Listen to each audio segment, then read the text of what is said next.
Come on, Mackay, what's stopping you? Brad spoke to me over the phone.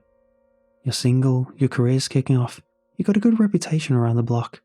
I mean, if you ask me, I think you're more than capable of leading not only the storyboards, but concept designs too. I know I can do it, I replied, fiddling with my keys to try and open my apartment door, while at the same time trying to talk to Brad. Just give me some time to think about it at least.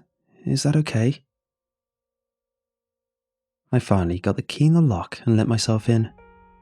Yeah man, of course, Brad said. I'll let you sleep on it, and I'll wait for you to tell me tomorrow that you're up to the challenge. I chuckled at his confidence. I responded. Well, thank you again, as always. I'll give you a firm answer tomorrow.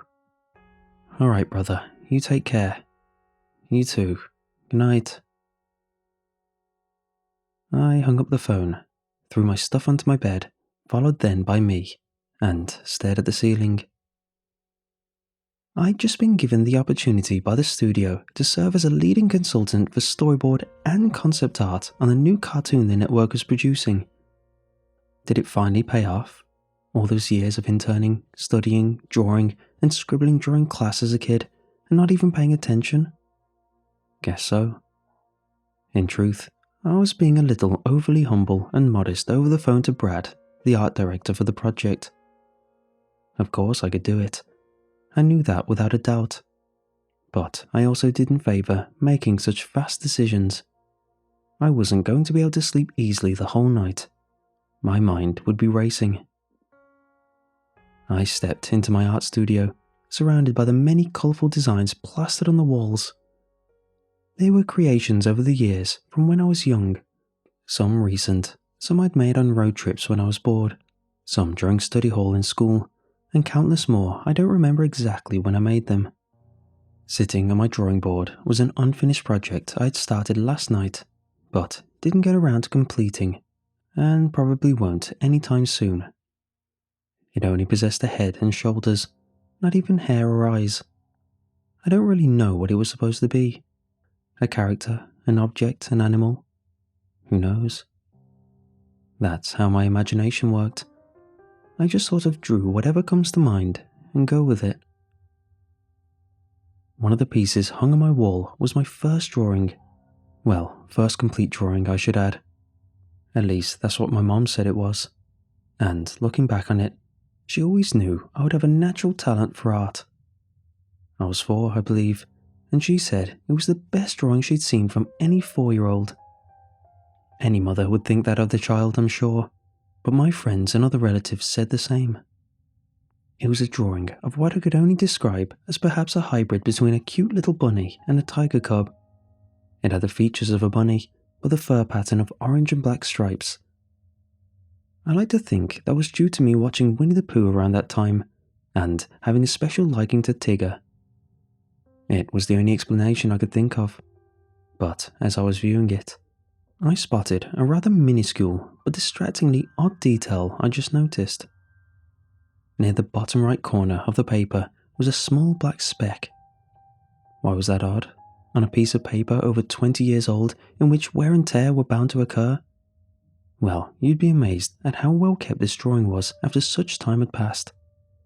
The paper was never that dirty or dusty, yet for some reason, I was just now noticing this one little detail left behind. A little spot. It was too perfect, too intentional.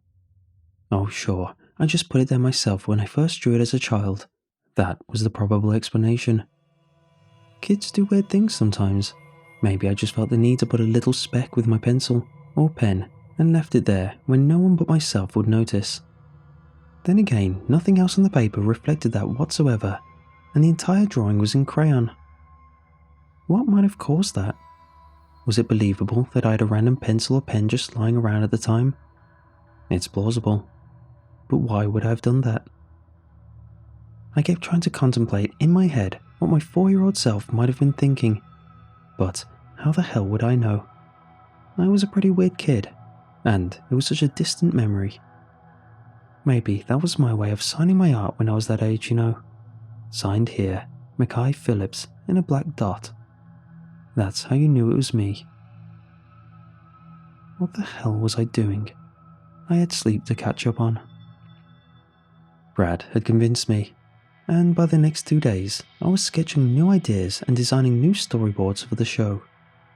I was coming up with character designs, building layouts, suggesting what sort of colours and contrasts to use that might better capture the essence and tone of the series, a mainly action and adventure genre with some light-hearted comedy trickled throughout. I felt at times that I was overstepping my bounds at some points, but Brad suggested that was nothing to be worried about. More ideas were better than little in his eyes. I'd finished the first draft for the lead character of the show, a minimalistic cartoon style reminiscent of Bruce Timm's illustrations. I brought my idea over to Brad for his consent, and to my pleasure, he loved it. He said he'd pitch it up to the producer as well for final review to make sure that they too were pleased. Everything had to please them at the end of the day. Not most audiences understood about the business. You might make great art, but it means diddly squat if the men at the top don't see a profit out of it. I was just wrapping up for the day and was getting ready to leave the studio when Brad came by to talk to me. "Hey, Kai," Brad called to me. That was my nickname, Kai. "Hey," I said back. "So, bad news and some good news." "Oh? Want me to give you the good news first?" I prefer bad news first." "Cool. Well, the bad news is that Larry thinks we should change the design to something more… how do I put it? Minimal." I arched my brow. Larry was the main producer of the show. Technically, he had final say over the creative decisions, including Brad or me. "It's already minimalist," I argued. "That's literally the form." "I know, and trust me man, it looks great," Brad insisted. "If it were up to me, I'd definitely keep it. But unfortunately, the guys up the chain aren't 100% satisfied. I'd say more like 85%. They could kiss my ass, I wanted to say. But instead, I said, "Alright, I'll start thinking of some new drafts, and I'll show you them in the morning. Nah, don't lose any sleep over it. We'll work on it throughout the week and next week. Sound good?" I nodded. "Good. Hey man, sorry to be the bearer of bad news. It's nothing personal. It's not an attack on you as an artist. It's just they want something just a little more to par with what their vision is for the show." I gave the fakest reply probably in my entire life. "I completely understand," I said with a smile. "It's nothing. Oh, and yeah, what was the good news?" Brad looked thrown off for a bit, but then regained his thought. "Oh, the good news?" he said. "Well, you get to try again." He gave a cheeky sort of smile that for the first time since knowing him, I had a tempting urge, similar to a bad itch, that I could knock those perfect white teeth out of his face. That night, I got home and did the opposite of what Brad said, and stayed up working on different sketches and ideas for new designs for the character. What was wrong with mine? I thought it was a timeless animation design and easy on the eyes. Not only that, but from a creative perspective, it worked for the show. I knew exactly what they wanted too. Some boggled down simplistic CalArts design carbon copy that had been done many times before. I figured it was time to try something unique and fresh once again, while simultaneously being a callback to the old animation myself and other generations before me grew up on. Appreciation for effort seems to be dead these days. It was an hour past midnight, and I didn't leave my drawing board for hours. I didn't get up to use the bathroom, get a glass of water or anything. But whilst drowning myself in my work, I did peek over again at my first drawing posted on the wall to my left. And I noticed something that made me squint to make sure my eyes weren't deceiving me. I got up to go over and check for a closer look, and my eyes saw just fine. The dot I'd seen in the bottom right corner of the paper was in a different position this time. It had moved upwards and more towards the left side of the page. Again, I was tired, this time from my own will, but I couldn't have been that exhausted to see that I was completely right. And another thing I observed, but perhaps was also tripping over due to my lack of sleep, The spot was slightly bigger this time, and more akin to a filled circle. First, it was almost as if someone planted a single dab of the pen, whereas here, it was more of a jot and 2 little rotations with the ball. The next afternoon during lunch, I showed Brad what I'd come up with for the new character designs. I showed him 4 different alternatives for what we might use. I watched his face change from wide-eyed, amused, confused, and bemused in one sitting. "I think this one will do," he said, pointing to the first one. It was the most simplistic of all the drawings, and, in my opinion, my most uninspired piece. Of course he picked that one. "What about this one?" I pointed out another. "This one has more emphasis on his facial expressions and gives him a bit more emotion, you know." "Yeah, but we can't have the characters stand out too far from each other," Brad said. "The differences in colour will be what distinguishes them in this case." But the character designs were so much more than just colour. Expressions of the face told 1,000 words about who the person or thing was that you were drawing. Nevertheless, I agreed with him, though not in my best interest. Grazing later that night at the other drafts I'd whipped up sitting on my drawing board in my room, I sighed with pity at the wasted time and threw them in the trash can. Whilst doing so, I glanced over at my old drawing again to see where the mystery dot might have ended up this time. I'd almost forgotten about it earlier in the day, possibly due to how ridiculous of an assumption it was to assume a dot could magically change places across a piece of paper. I discovered that it was in the same position I last found it. However, something was unusual again. Getting a closer look, I found that it seemed not only bigger, but I can almost swear it was beginning to appear more than just a measly spot and an entirely different shape instead.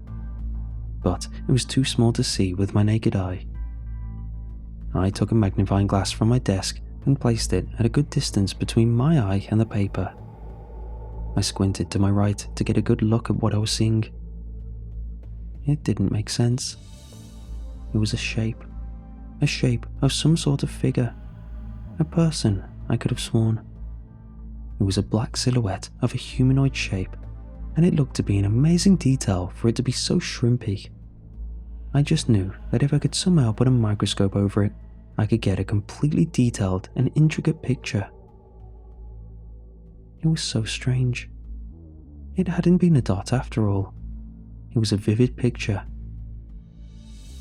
But how? I couldn't have drawn that as a kid, not at that age. Even for an adult or any skilled artist, it was practically impossible. It was unimaginably impressive to draw something of that detail in that size. I tried to see what sort of expression or stance the figure was doing, though with closer inspection, it didn't seem to be doing much at all. It sort of just stood there, and it was just a shadow where I couldn't see any sort of emotion on its face whatsoever. However, the more I stared at it, the more I noticed it began to unsettle me. It was so out there, so far-fetched for it to even exist right there on the paper. And the question still bugged me. How did it even get there in the first place? The next day I was off. I decided to call my mom. I knew she'd probably have a picture of it somewhere in her photo albums. "How's the new job going?" she asked me over the phone excitedly. "It's going," I told her. "How's the blood pressure?" "Oh, I'm keeping it at good levels right now. Doctor says to eat less red meat, so I've been working on that." "You must be struggling." It's not as bad as I thought it would. There's days I still want a burger here and there, but there are plenty of other things to cook that don't have all that junk in it." "Yeah, but then there's using too much butter and seasoning, knowing you." "Exactly." I then changed the subject. "Hey, do you remember my first drawing?" I shot the question.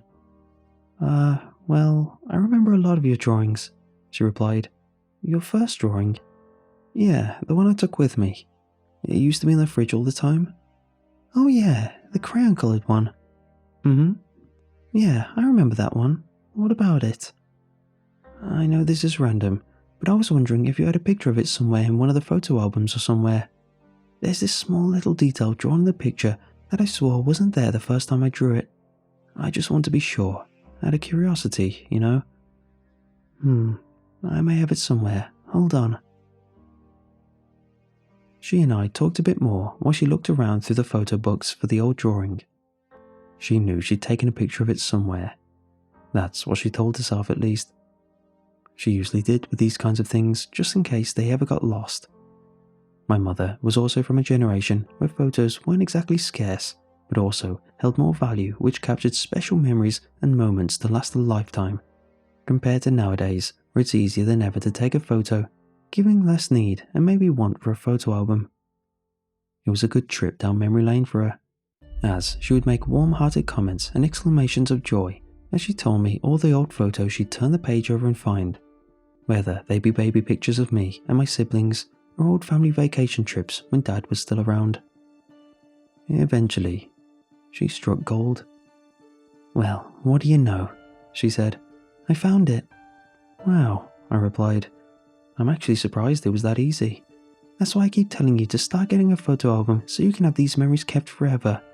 And you can keep one for all your drawings too." I do have one for all my drawings. I'm not just talking about a portfolio, but like an actual photo book, so you can show your kids and my grandkids one day. If I have kids. Give me some hope, won't you? I'll send you the picture. Thanks, Ma. You're welcome, baby. When she did send it, I paid close attention to the detail in the photo she'd sent compared to the one on the wall. Everything was practically the same, except for one thing. The silhouette wasn't drawn on the photo my mom sent. It was only on the actual copy. So, I was right. I didn't actually draw that. I knew I couldn't have. Then who? I decided to set up a camera one night to check and make sure no one was breaking in. It was a cheap studio apartment, and I didn't have the money and consent with my landlord just yet to install ADT or some alternative. Crazy enough, the thought of someone breaking into my apartment just to add an elaborate illustration was hilarious by itself, but still no less creepy. What would be the reason? Just a harmless prank from one of the guys at the studio? I couldn't think of who. And I couldn't imagine going through the trouble of trying to pull something like that off, let alone risking a criminal offence for trespassing. Even still, the impossible and precise detail of the figure didn't seem realistic from the measly creep in the night. The next day, I looked at the drawing to find that the silhouette appeared slightly bigger than last time. Now, it was starting to get quite unsettling. I had to review the footage, but what I saw led me nowhere. No one broke in, nothing changed on the paper and the camera. Everything remained unchanged. For whatever reason, what was seen through the lens didn't reflect what I was seeing in reality. A couple of months had passed, and by the end of pre-production, I'd finalized most of the concepts and storyboards, and the characters were, for the most part, set on their final designs, or rather, as final can get. The voice actors would need to record their lines, and the eventual plot would still need to be screened, of course, for review, so we could get a consensus on what does and doesn't work with the show. But for now, all else was nearly wrapped up. I hadn't noticed the change in the silhouette since that night I checked the footage. I just accepted that it would be a permanent mark on my first drawing ever. While it bothered me a little, at least my mother had the original copy saved in our family photos. I'd gotten home again and walked into my studio room and nearly jumped at the sight on the wall. The silhouette was no longer miniature, but now grown in size, taking up nearly a quarter of the page. The texture of the grain or ink drawn into the page bore a stark presence, almost as though it were burned into the paper. It contrasted with the bright, vibrant crayon colours beside it in a very morbid fashion with a nightly black hue. I stepped over to the paper nervously, afraid of some unknown threatening aura that could now be felt within the room. Getting a closer look, the silhouette was filled with the most absolute darkest shades I've ever seen, like staring into a black hole. But one other striking detail was now apparent that gives me chills to this day. I could discern that the figure held an actual expression on its face this time, a calm, sinister smirk.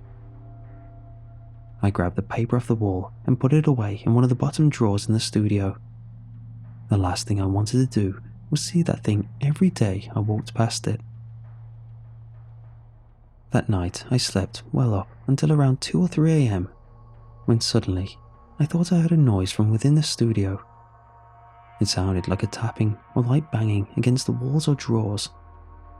I got up from my room and crept into the kitchen first to grab a knife, then sneaked over to the room. The door was already open. I'd have to flip the switch to see who was inside, if anyone.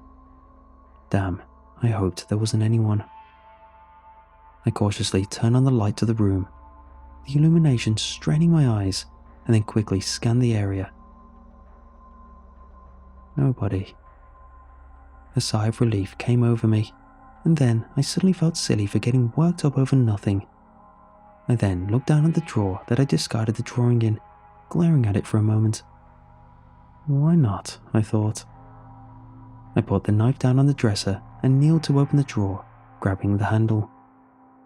The sight of it from last time was so eerie, yet alluring.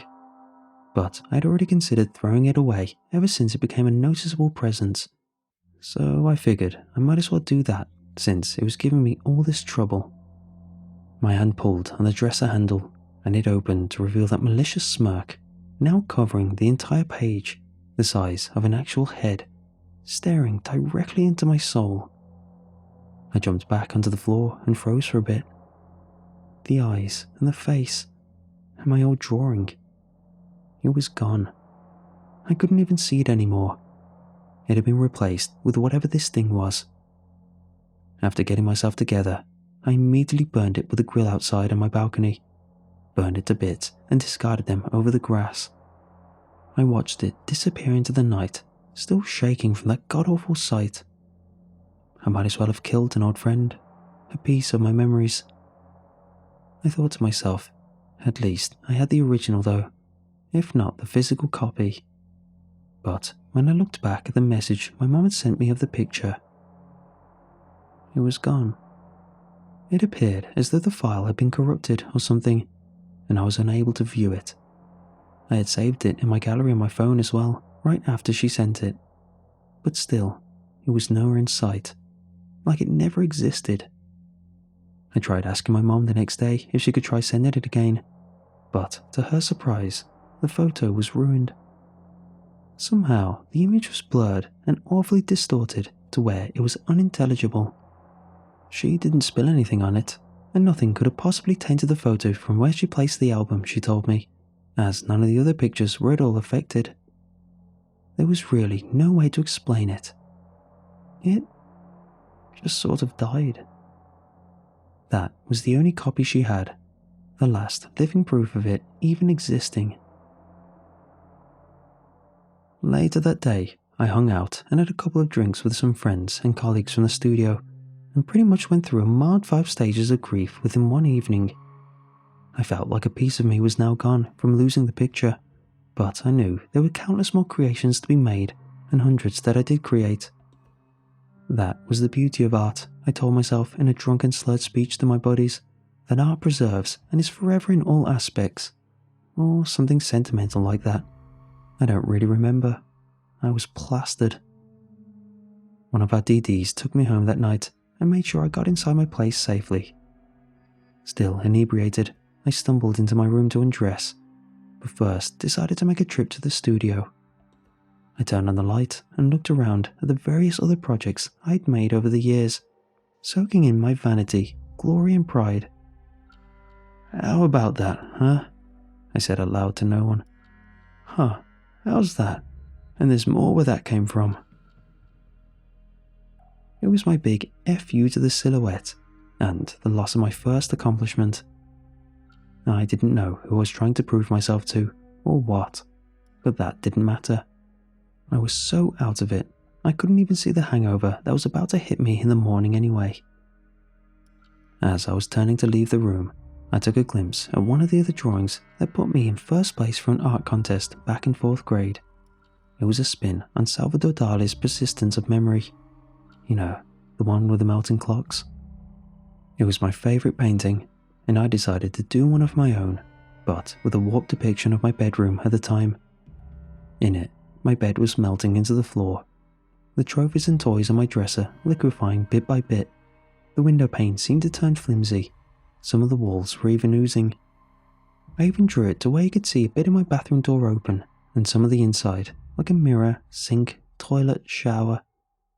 Some of those objects were also starting to melt, and inside the bathroom, you could even see the shape of someone hiding. A shadow. I sobered up real quick again, as fear replaced every other sensation in my body. I know for a goddamn fact that I didn't draw that there. With the help of my magnifying glass, I aimed over the bathroom door cracked open in the drawing, and watched the silhouette stare directly back at me through the mirror, with that same malevolent expression, that devilish smirk. About a year has passed, and as we were wrapping up production on the cartoon, I was offered a position as an art director for another upcoming animated series. It seemed like a dream come true, in otherwise more favourable circumstances. However, I wasn't drawing like I used to. I sketched here and there, but I didn't have time anymore. I'd been managing and overseeing other artists' work, micromanaging and dictating what passes as art or not, taking note of that passion, that fire in their young, hungry eyes. It was like ripping a plant from its roots. By the end, there had been only one picture left in my studio that wasn't tainted by the shadow, a self-portrait of me in an animated style. I stared at it with cold, desolate visage. I didn't even recognize it anymore. I remember a time where I might have been proud of making something this grand, but now I don't know what to feel. It didn't mean anything to me anymore, and in the far distance of the background of the canvas, there I could glimpse the figure waiting. With the magnifying glass zoomed in on it, it stood there with its arms crossed, head tilted down with that dubious grin, staring at me. It knows. It knew good and well what it was. A malevolent force with intentions unbeknownst to me. It was no use in waiting for the shadow to take its full form and completely devour the drawing with no remorse, as it did with the others. They'd all been lost, with no way of ever recovering them. No recollections of pictures, files, videos, nothing.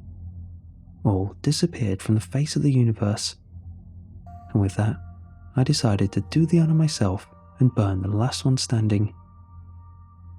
I went back to my studio room, staring at the empty walls around me. They'd once been plastered with creations of grandeur, zest, creativity, and most importantly, individuality. I was 28 years old and didn't even recognize who I was anymore. I no longer perceive it with my own eyes, but I just felt its presence. I knew somewhere, looming over me from a dimension invisible to myself, that it was still watching me, glaring at me with that same mischievous, hungry smirk.